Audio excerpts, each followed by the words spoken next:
visiting www.muslimcentral.com/donate.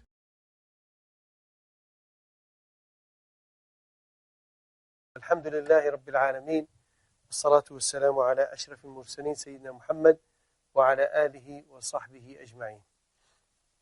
Allah subhanahu wa ta'ala has created everything in this universe.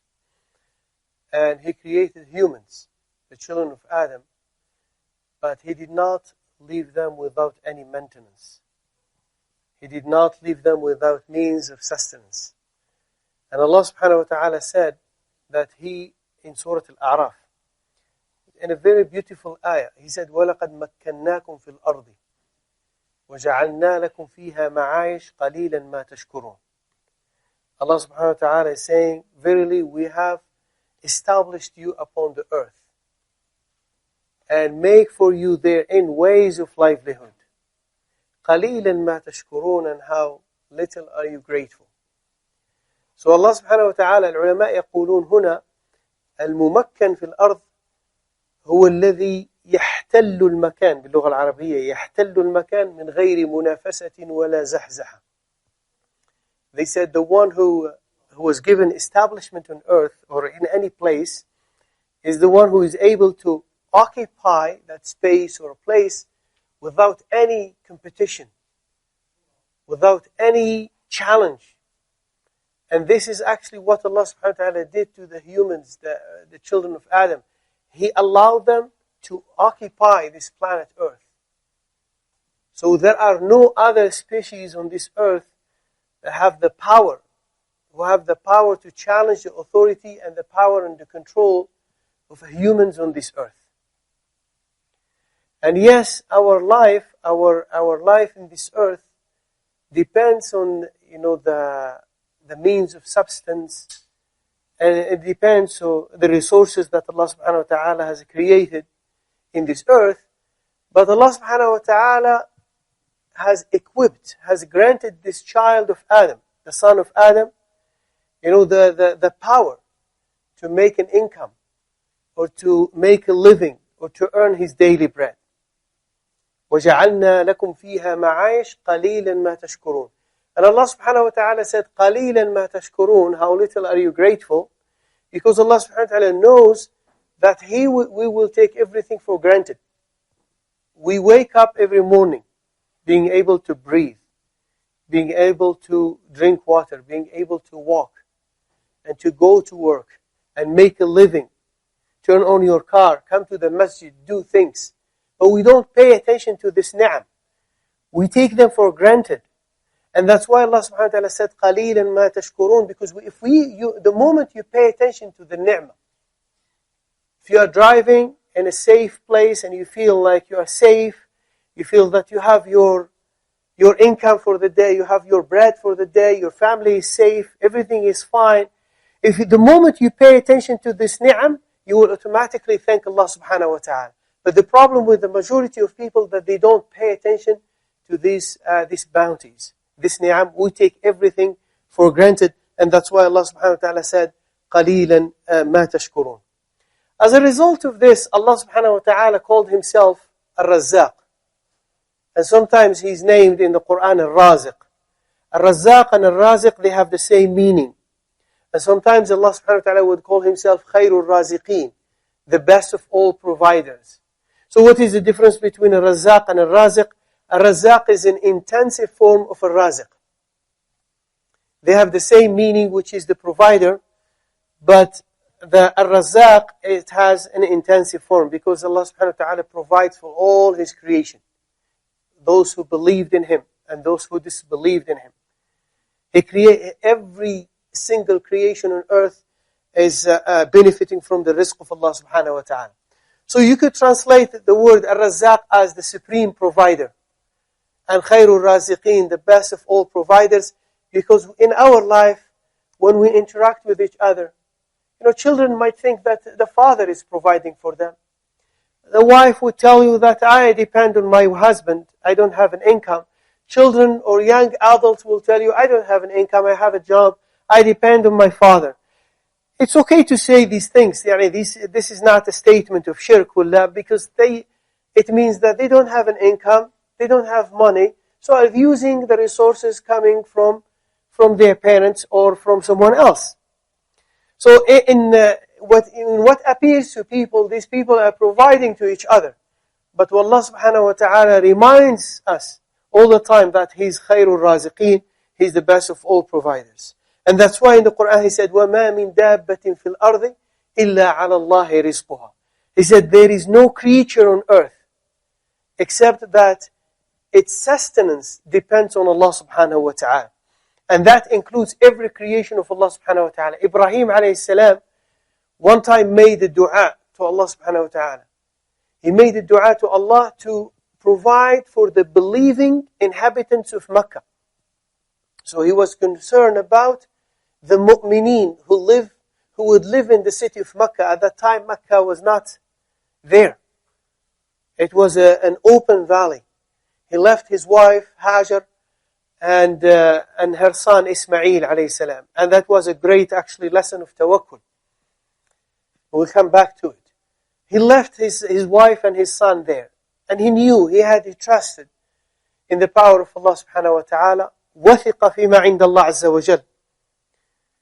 And made a dua for his, actually, descendants. Because the people who will inhabit Mecca, people who will live in Mecca, most of them will be his descendants. So he made a dua to Allah subhanahu wa ta'ala to provide for those who believed in Allah and the Day of Judgment. What did Allah subhanahu wa ta'ala say? Allah replied, said, I will provide for the believers and for the non-believers. I will provide for everyone. And this is in Surah Al-Baqarah, رَبِّ جَعَلْ هَذَا بَلَدًا آمِنًا وَارْزُقْ أَهْلَهُ مِنَ الثَّمَرَاتِ مَنْ آمَنَ مِنْهُمْ بِاللَّهِ وَالْيَوْمِ الْآخِرِ. This is what Ibrahim said. And Allah said, وَمَنْ كَفَرَ. That means, وَمَنْ كَفَرَ, I'll provide for him. فَأُمَتِّعُهُ قَلِيلًا ثُمَّ أَضْطَرُّهُ إِلَىٰ عَذَابِ النَّارِ وَبِئْسَ الْمَصِيرِ. So in this ayah, 126 in Surah Al-Baqarah, Allah subhanahu wa ta'ala telling us about the dua, as I said, of Ibrahim alayhi salam, when he said, my Lord, make it a secure town, which is a beautiful dua. I mean, security is a big ni'mah, ya ikhwan. Security is a big ni'mah. And provide its people with fruits, whoever of them, believe in Allah and the Day of Judgment. And Allah subhanahu wa ta'ala said, and whoever disbelieves, they will benefit from the provision of Allah subhanahu wa ta'ala. They will benefit from the rizq of Allah subhanahu wa ta'ala, but for a short period of time. Because Allah subhanahu wa ta'ala said, I will grant them enjoyment for a little. فَأُمَتِّعُهُ قَلِيلًا ثُمَّ أَضْطَرُّهُ إِلَىٰ عَذَابِ النَّارِ. And then I will force them into the punishment of hellfire, and it is an evil destination. You know, when Allah subhanahu wa ta'ala uses the word, I force them, I always think about, alaykum salam, about death. That everyone is destined to this, destination.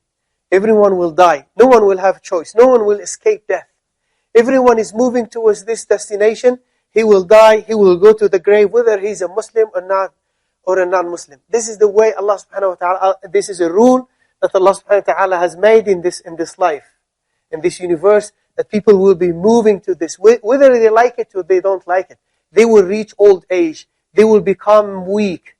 This is the sunnah of Allah subhanahu wa ta'ala. And they will die. And then they will be resurrected. So they will be forced into this direction by Allah, by the power of Allah subhanahu wa ta'ala. So this is what is called, the ulama, they call it general sustenance. Yani al-rizq al-'am. Allah subhanahu wa ta'ala would give it to everyone. Will give it to all His creation. Is a general, provided to the righteous, the wicked, provided to those who believe in Allah subhanahu wa ta'ala, those who don't believe. Everyone, as I said, every single creation will benefit from the rizq of Allah subhanahu wa ta'ala. Allah subhanahu wa ta'ala created them, and He has guaranteed that they will have this rizq, their provision in this life. Whether it's a little or in a big amount, Allah subhanahu wa ta'ala did not make.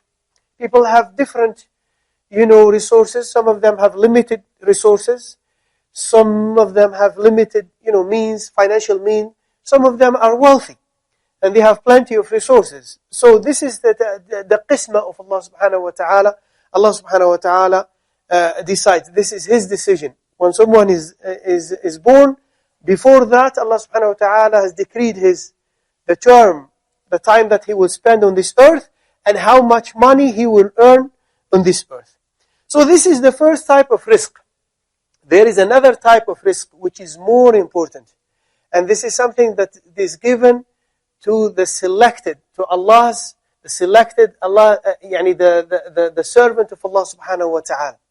Allah subhanahu wa ta'ala will bless them with something special, that is faith and knowledge, spiritual sustenance, that is given to those Allah subhanahu wa ta'ala likes and loves. Those special servants of Allah subhanahu wa ta'ala, they will benefit from this ni'mah, the ni'mah of iman, and the ni'mah of salat, of being a Muslim, being able to perform your ibadat, being, or the ni'mah of having a desire to know Allah subhanahu wa ta'ala, to worship Allah subhanahu wa ta'ala, or having this desire to seek knowledge and read the Quran and getting closer to Allah subhanahu wa ta'ala. So these ni'am are given to, the selected servants of Allah subhanahu wa ta'ala. And those who know, the value of having a strong relationship with Allah subhanahu wa ta'ala, know the value of these special gifts. Because many people complain about not having a job, or they always think about, or their priorities in life, and about securing a job, securing an income, securing a shelter. And these things are important. But there are other people who are worried about their akhirah, worried about their relationship with Allah subhanahu wa ta'ala, worried about their iman, worried about if Allah subhanahu wa ta'ala is pleased with them or not. These are their priorities. So people have different priorities. And Allah subhanahu wa ta'ala told us that He is the one who blessed these messengers and prophets and pious people with this ni'am. It comes from Him. Whatever ni'mah we have in this life comes from Allah subhanahu wa ta'ala. So that's why He told us about Musa alayhi salam, وَلَمَّا بَلَغَ أَشُدَّهُ وَاسْتَوَى آتَيْنَاهُ حُكْمًا وَعِلْمًا وَكَذَلِكَ نَجْزِي الْمُحْسِنِينَ. So in Surah Al-Qasas, Allah subhanahu wa ta'ala said, when Musa alayhi salam has reached or attained full strength and was mentally mature, he was mature, which is the age at that time. Allah subhanahu wa ta'ala is talking about Musa alayhi salam when he reached the age between 30 to 33. Wallahu ta'ala a'lam. This is the estimation of some scholars.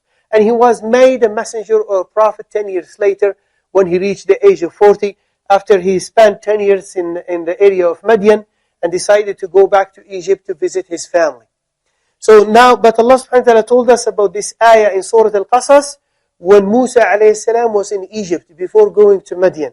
So Allah subhanahu wa ta'ala blessed him with what? With knowledge and with the power of making hukm, or making judgment, to distinguish between what is wrong and what is right. وَلَمَّا بَلَغَ أَشُدَّهُ وَاسْتَوَى آتَيْنَاهُ حُكْمًا وَعِلْمًا وَكَذَلِكَ نَجْزِي الْمُحْسِنِينَ.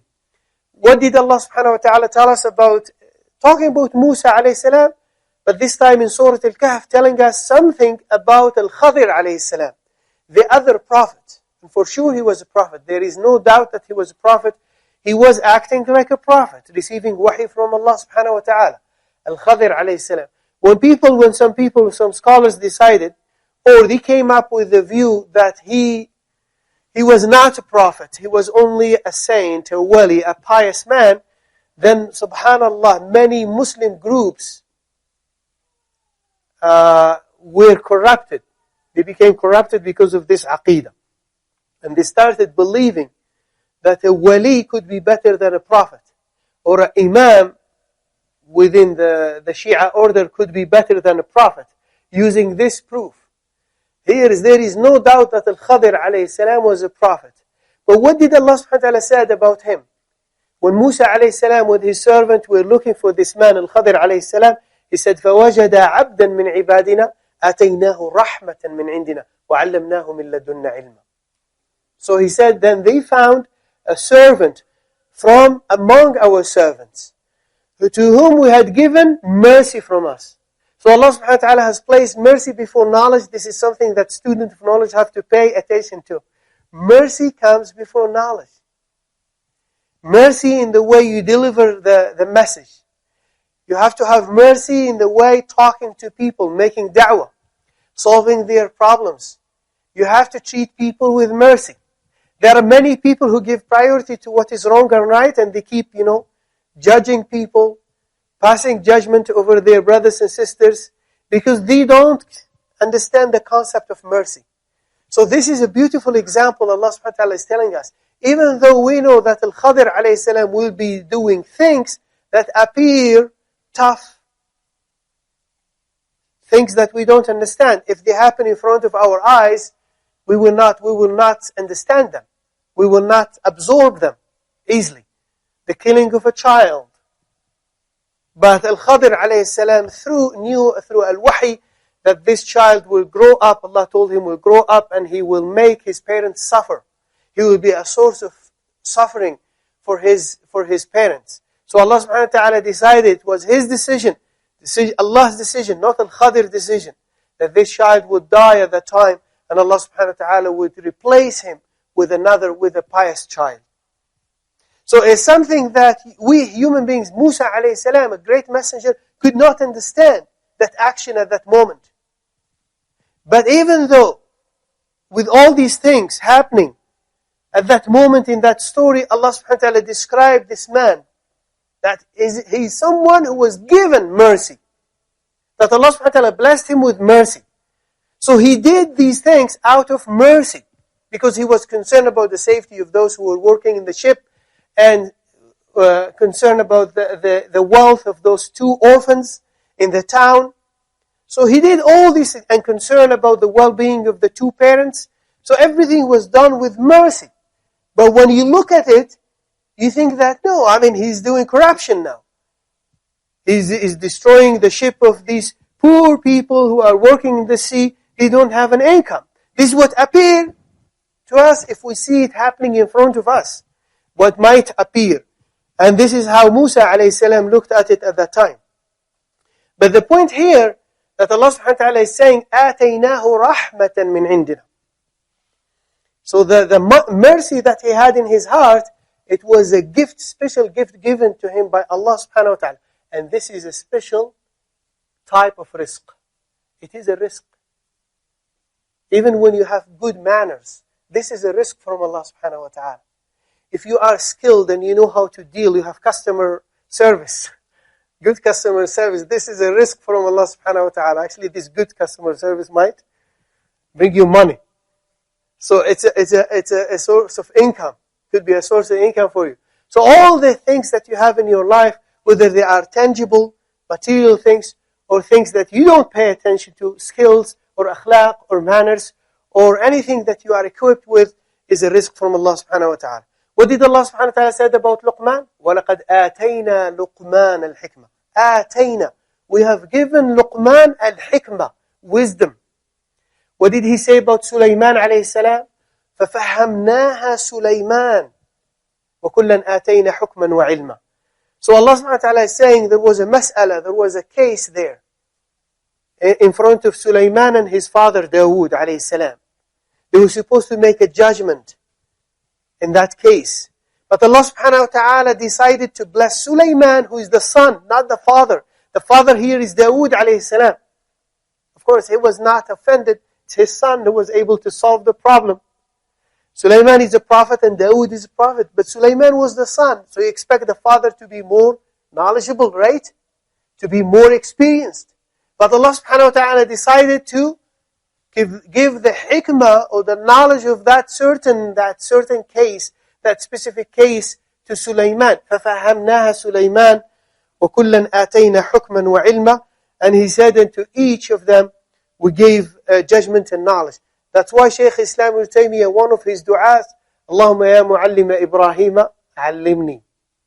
Wa ya mufahhima Sulaymana, fahimni. This is a beautiful dua if you want to increase your knowledge, or you want Allah subhanahu wa ta'ala to increase your knowledge. Shaykh Islam Ibn Taymiyyah used to repeat this dua in his sujood, wallahu ta'ala alam. Ya mu'allima Ibrahim, oh the one who taught Ibrahim, teach me. Or the one who blessed Solomon with understanding, bless me with the right understanding. Because the right understanding of the deen is a great ni'mah. Is a great ni'mah. يُفَقِّهُ فِي الدِّينِ مَنْ يُرِدِ اللَّهُ بِهِ خَيْرًا يُفَقِّهُ فِي الدِّينِ. This is the hadith of Rasulullah sallallahu alayhi wa sallam. He said, the one, if Allah subhanahu wa ta'ala wants goodness for his servant, then he will bless him with the right understanding of the deen. Because there are many people who memorize hadith, and they memorize Quran, and they know the masail, the matters of fiqh, but they don't have the right understanding. And they might end up actually creating problems instead of solving problems. It could be a source of confusion and division in the community. They know the hadith. They can recite a hadith in front of you or recite the ayat of the Quran, but they don't have the right understanding of the deen. So this is another problem. So memorization itself it will not solve the problem. We need to understand. We need to ask Allah subhanahu wa ta'ala all the time to bless us with the right understanding of this deen. So faith and wisdom and iman and the right understanding are special gifts from Allah subhanahu wa ta'ala. Allah subhanahu wa ta'ala prescribed for us as Muslims to repeat more than 70 times every day in our salah, to repeat the recitation of Surah Al-Fatiha. And in Surah Al-Fatiha there is a great dua which is إِيَّاكَ نَعْبُدُ وَإِيَّاكَ نَسْتَعِينُ. You we worship and you we seek help from. So we seek help from Allah subhanahu wa ta'ala.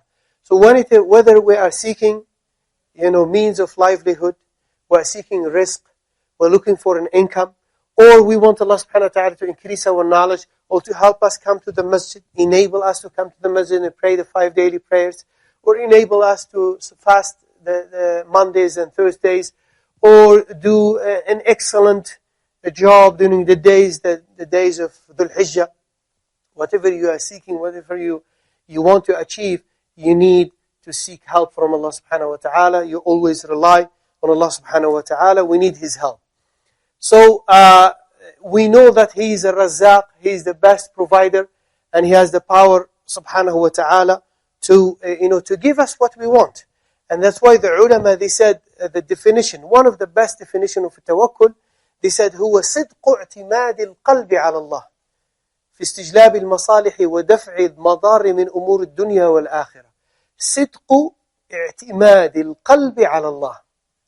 He said it is the definition of tawakkul, it is to truly place your trust or rely upon Allah subhanahu wa ta'ala with your heart to gain the benefits or repel harms from the matters of this dunya and the afterlife. So you rely upon Allah subhanahu wa ta'ala in all your matters, whether they are mundane, part of this matters of this dunya, worldly life, or they are part of umur al-akhirah. مثلا Musa alayhi salam, he was instructed to tell his people to enter Jerusalem. The story was mentioned in Surah Al-Ma'idah. And they refused to enter Jerusalem at that time.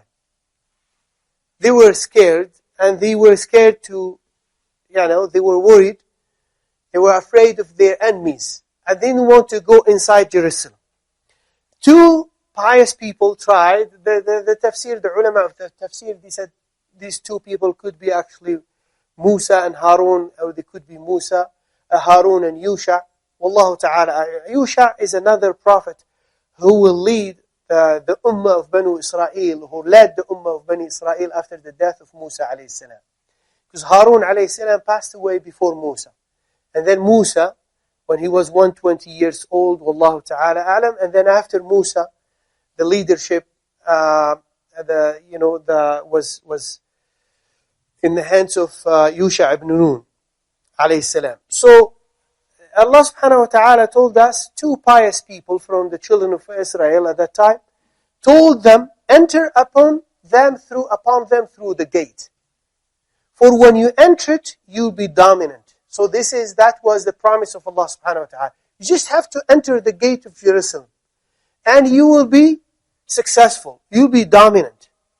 And then at the end of the ayah, he said, وَعَلَى اللَّهِ فَتَوَكَّلُوا إِن كُنتُم مُؤْمِنِينَ.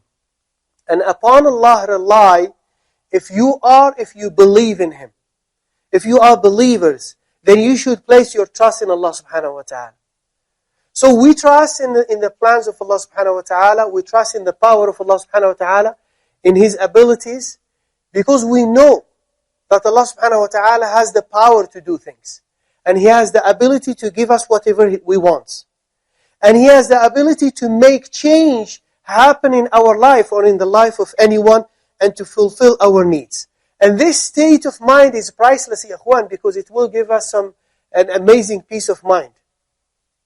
When you know the power مثلا of حسبي الله ونعم الوكيل, and you know the story of Ibrahim عليه السلام, when he was thrown in the fire, and you know that it is the last statement that Ibrahim عليه السلام said, the last statement, حسبنا الله ونعم الوكيل, Allah is sufficient for us and He is the best disposer of affairs.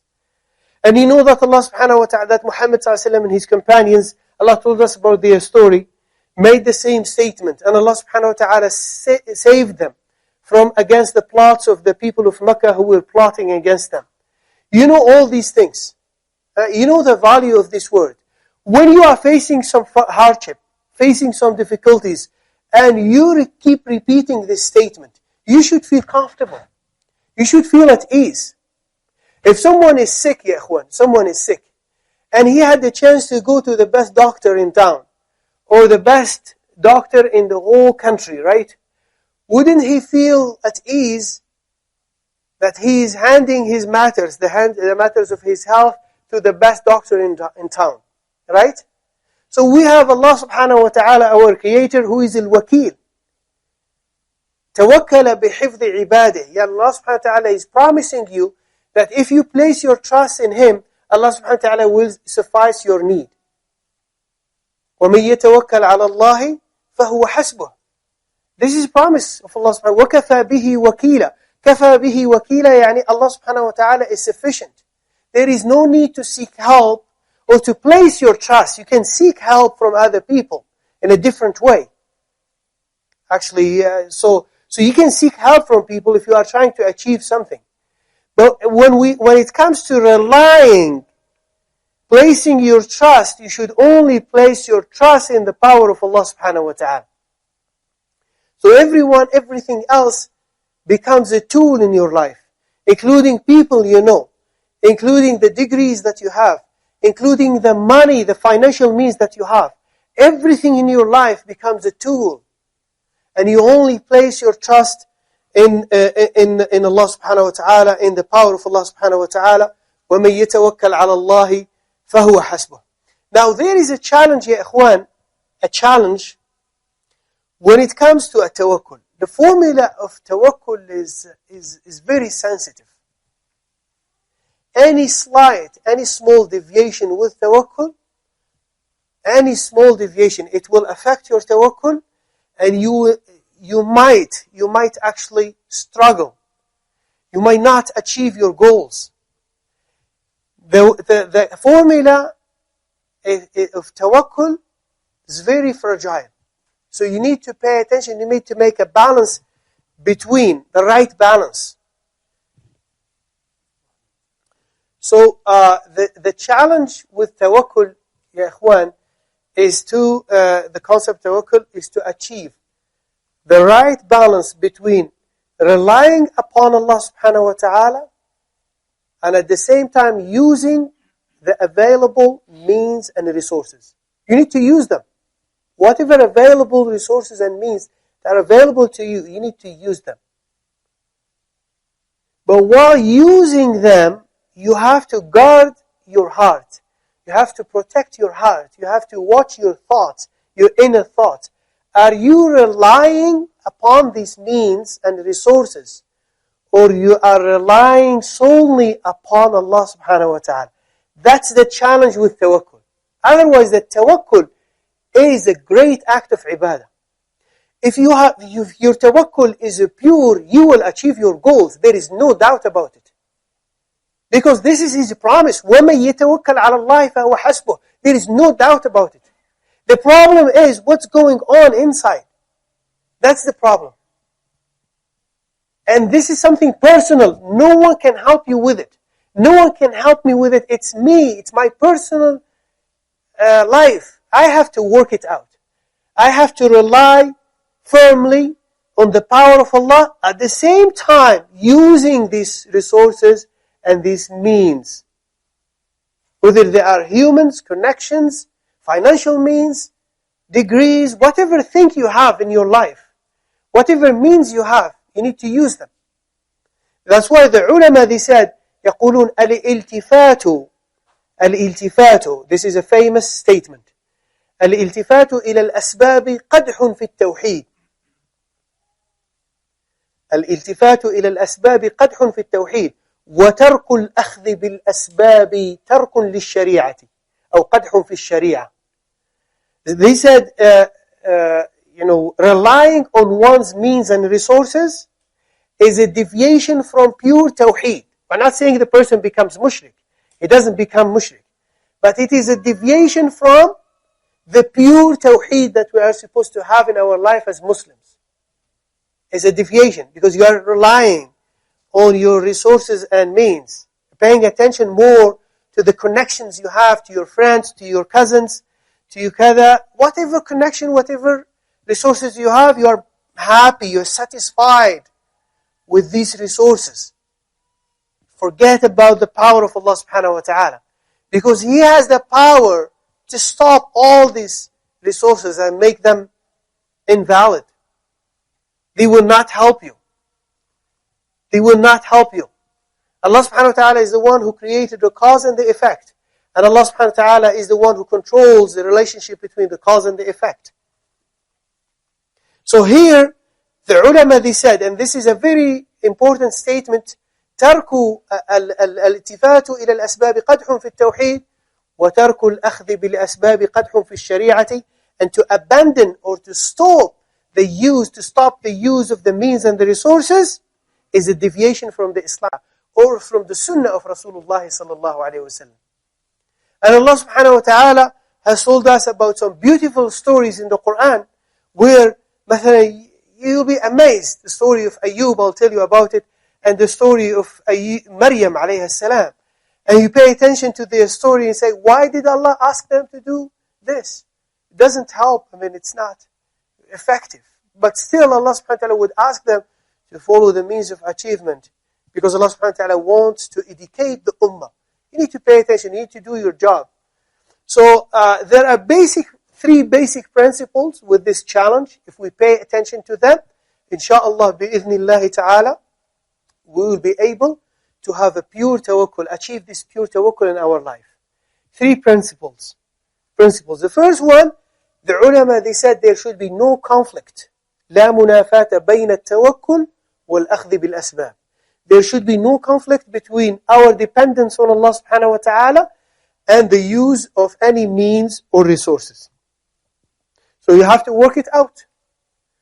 You have to remove, this idea of, there is a conflict between the two. No, I'll give you some examples that are in Sahih al-Bukhari. For example, Ibn Abbas radiyallahu anhu told us this story. He said the people of Yemen at the time of the Sahaba, or at the time of Rasulullah sallallahu alaihi wasallam, the people of Yemen, because the Wahi, the Quran was revealed at that time.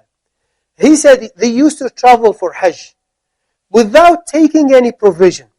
Well, without taking any provision here could be that they used to have a provision just to suffice them, their needs, during their travel, during their trip from Yemen to Mecca. But when they reached Mecca, they had no food, nothing with them. So they used to ask people for help. What was their argument? قالوا كانوا يقولون, Ibn Abbas يقول, they used to say, نحن المتوكلون. We are the people of tawakkul. So that was their understanding of tawakkul. Wrong understanding, of course. So they used to take some limited amount maybe of provision just to suffice their needs during their travel, their trip. They reach Mecca, they ask people for help. I need now food. So you ask people. So their argument was, نحن المتوكلون. Ibn Abbas said, Allah subhanahu wa ta'ala revealed Surah Al-Baqarah, وَتَزَوَّدُوا فَإِنَّ خَيْرَ الزَّادِ التَّقْوَى. Allah subhanahu wa ta'ala said, take provisions. But indeed, you should know the best provision is fear of Allah subhanahu wa ta'ala. So yes, you keep in mind that the best provision is dua, the best provision is taqwa, is fear of Allah subhanahu wa ta'ala. But when it comes to material means, you are supposed to use them. So, and it is up to you, it is your job to make a balance between the two. You can achieve tawakkul while still using these means and resources. The second principle here, the ulama, they said, لابد من الأخذ بالأسباب means and resources are to be sought and taken, even if they are weak. Like you feel you have nothing is available for you. Yeah, you can do something, but you don't believe it will help. You don't believe that what you have, whatever resources you have, are effective. If you feel like they're very weak, they will not help you. The ulama is saying here, even if you feel that these means that you have are not very powerful, you still have to use them. This is the sunnah of Rasulullah ﷺ and the sunnah of the rest of the prophets and messengers. And what is the dalil? What are the proofs? Look at the story of Ayub alayhi salam and the story of Maryam. The story of Ayub alayhi salam. He was sick for 18 years. Ayub alayhi salam. For 18 years. On the bed. He didn't have power. He lost everything in his life. It was a major trial. Ayub alayhi salam went through a major trial. Was sick for 18 years. The only person who stayed with him is his wife. And then when he made that dua, Allah subhanahu wa ta'ala accepted his dua and answered his dua after 18 years. فَرَبِّ إِنِّي مَسَّنِيَ الضُّرُّ وَأَنْتَ أَرْحَمُ الرَّاحِمِينَ in Surah Al-Anbiya. And Allah subhanahu wa ta'ala answered his dua. But still, in the process, when Allah subhanahu wa ta'ala wanted to bless him with good health, what did he say? أُرْكُضْ بِرِجْلِكَ هَذَا مُغْتَسَلٌ بَارِدٌ وَشَرَابٌ. He was sick, his body was affected. Allah subhanahu wa ta'ala wanted to bless him with good health. So he asked him he said, I will give you a water spring. So you take a shower with this water, and you drink from it, and you're going to get your health again. But what did he say? Strike the ground with your foot. Why does he have to strike the ground with his foot? He's very sick. He's very weak. Like, let's say someone who is very healthy and very strong, right? If he strikes the ground with his foot, do you think he'll be able to get some water from the ground? You have to dig, right? Maybe 200 meters sometimes. Even if someone is healthy, he will not be able to get water just by striking the ground with his foot. So why did Allah subhanahu wa ta'ala ask Ayub to strike the ground with his foot? So Allah subhanahu wa ta'ala is educating the Muslims. That even if the means, whatever means you have, they're very weak, still you have to do your part. You need to do your part. And this is actually that was the source of the Wallahu ta'ala alam. When I think about the history of the Muslim Ummah back in the last 200 years, 3 years, actually one of the biggest problems that we had is a problem with the concept of tawakkul. We Muslims were taught to place their trust in someone else beside Allah subhanahu wa ta'ala. That's why we had shrines everywhere. And people were taught to place their trust on the power of those dead people, dead saints, pious people who passed away. They're humans. They don't have the power to help us with anything. But still, Muslims were instructed to go there to these shrines and seek help from these creation of Allah subhanahu wa ta'ala. And they didn't follow the means. They didn't follow the means of achievement. They didn't follow the means of science and technology. And that's why, we are now in this state of affairs. The Ummah is suffering nowadays. And I think one of our problems, wallahu ta'ala alam, is this confusion with the concept of tawakkul that took place in the history of Islam. The second example, the example of Maryam alayhi salam. Maryam alayhi salam, when she was young and she was healthy, she was able to make a living at that time, but she dedicated her life to the worship of Allah subhanahu wa ta'ala in the temple. Her rizq used to come without her doing anything. It was a gift from Allah subhanahu wa ta'ala. Zakaria would come to her place inside and he would find some rizq, some provision there. But when she became pregnant with Isa alayhi salam, And she was about to give birth to Isa alayhi salam. So she was going through labor, which is a very difficult moment. Those who have children and they went to the hospital with their wives know what I am talking about.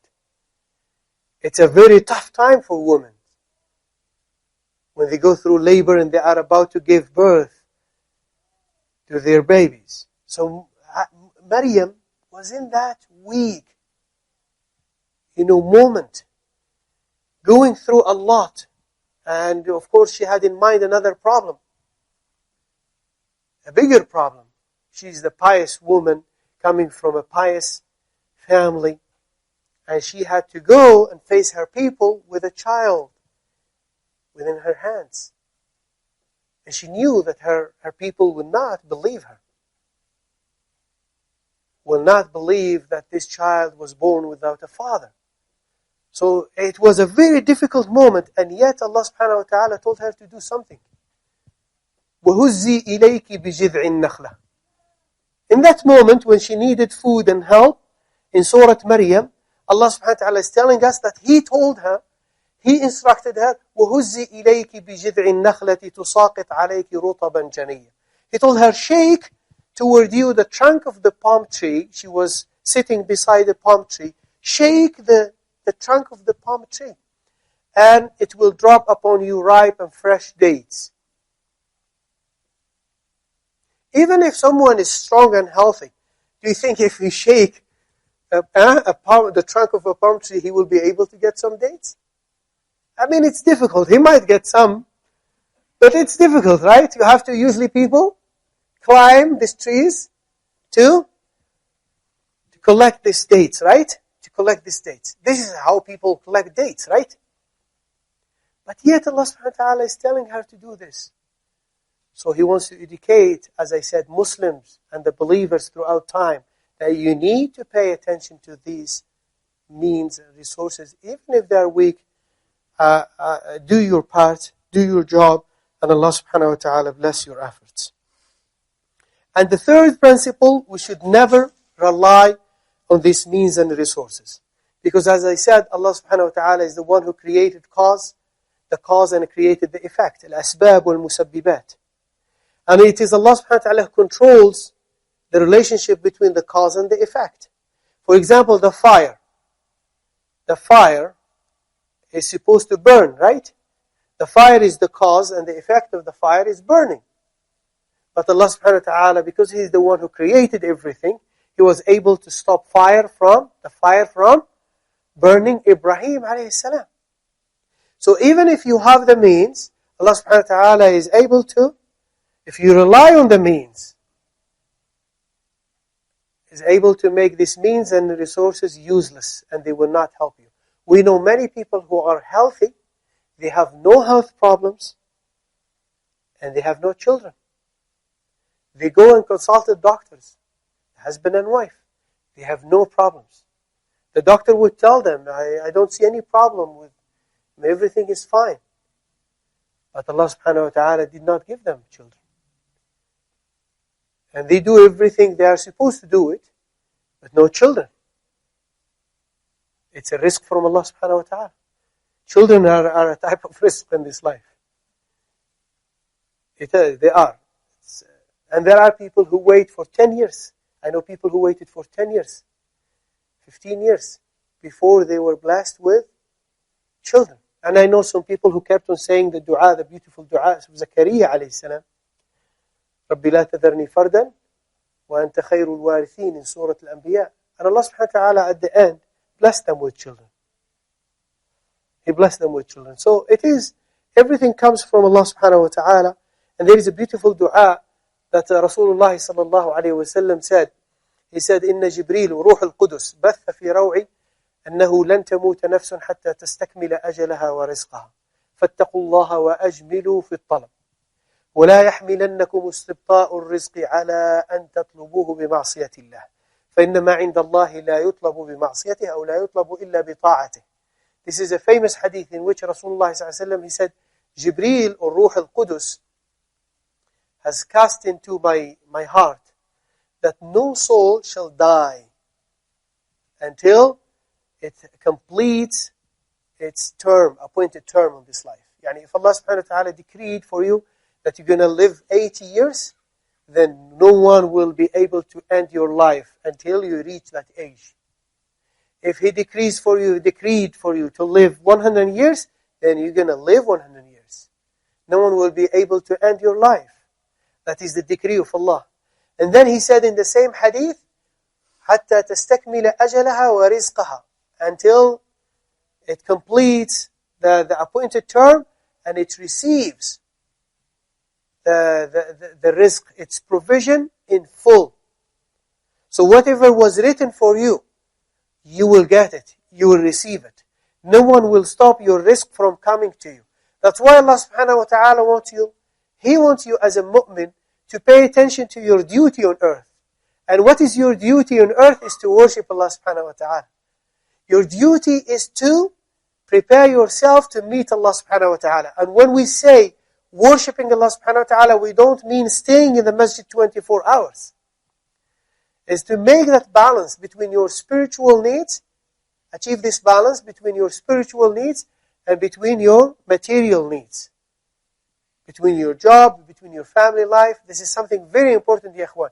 Because sometimes we keep talking about dunya, and we are going after dunya, and we feel like, or we make other people feel that you are not supposed to look for a job, you're not supposed to go to school, you're not supposed to do anything. You just keep worshipping Allah subhanahu wa ta'ala, your rizq will come. Of course your rizq will come to you. But Allah subhanahu wa ta'ala has created means and tools and asbab. And we need to do this job. But here in this hadith, Rasulullah sallallahu alayhi wa sallam, he said, you will get your rizq. No one will be able to stop your rizq from coming to you. فَاتَّقُوا اللَّهَ وَأَجْمِلُوا فِي الطَّلَبِ. He said, fear Allah subhanahu wa ta'ala and seek your rizq graciously. And without tama', without committing sins. He said, وَلَا يَحْمِلَنَّكُمْ اسْتِبْطَاءُ الرِّزْقِ. He said, do not seek what is with Allah subhanahu wa ta'ala or the bounties of Allah through the means of committing sins. فَإِنَّ مَا عِنْدَ اللَّهِ لَا يُطْلَبُ إِلَّا بِطَاعَتِهِ. What is with Allah subhanahu wa ta'ala is to be sought with His obedience. So if you are looking for rizq, there are other means, spiritual means to seek rizq. مثلا الاستغفار يا إخوان. Istighfar is very important.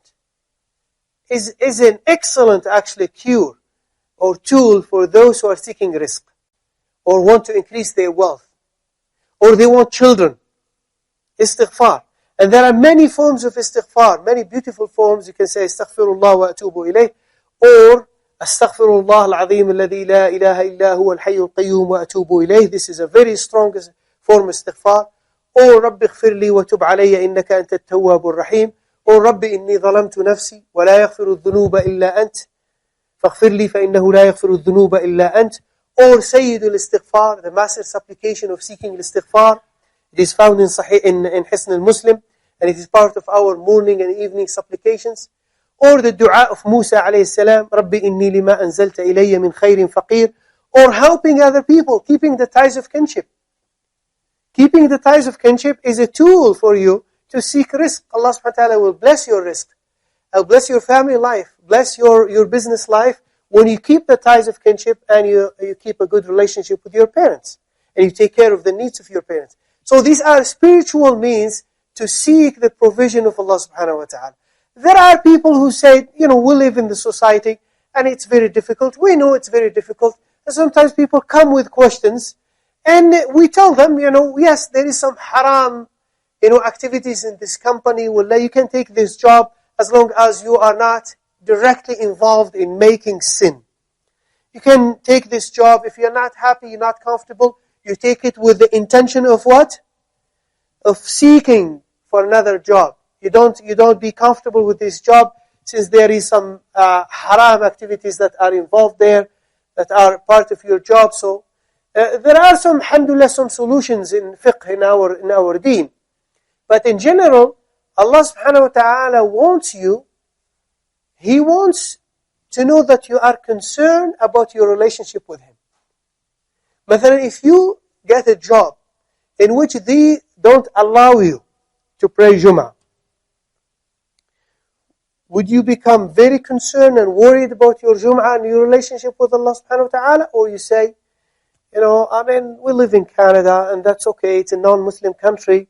Inshallah, in the future, may Allah subhanahu wa ta'ala will give me another job. I will, inshallah, I'll be able to pray Jum'ah. Or I'll go to Jum'ah once in a while. So there is a difference. Yeah, we have two attitudes here. So a Muslim, a true believer, will be always worried about his relationship with Allah subhanahu wa ta'ala, worried about his ibadat, believing that rizq, the source of rizq, is Allah subhanahu wa ta'ala, or the ultimate source of rizq is Allah subhanahu wa ta'ala. نسأل الله سبحانه وتعالى أن يوفقنا لكل خير. نسأل الله سبحانه وتعالى أن يفتح علينا أبواب رحمته. We pray to Allah subhanahu wa ta'ala to open His doors of mercy for us. And we pray to Him to bless our families and bless our ibadat and our efforts and our family life, business life, and everything we do. جزاكم الله خيرا. سبحانك اللهم وبحمدك أشهد أن لا إله إلا أنت أستغفرك وأتوب إليك.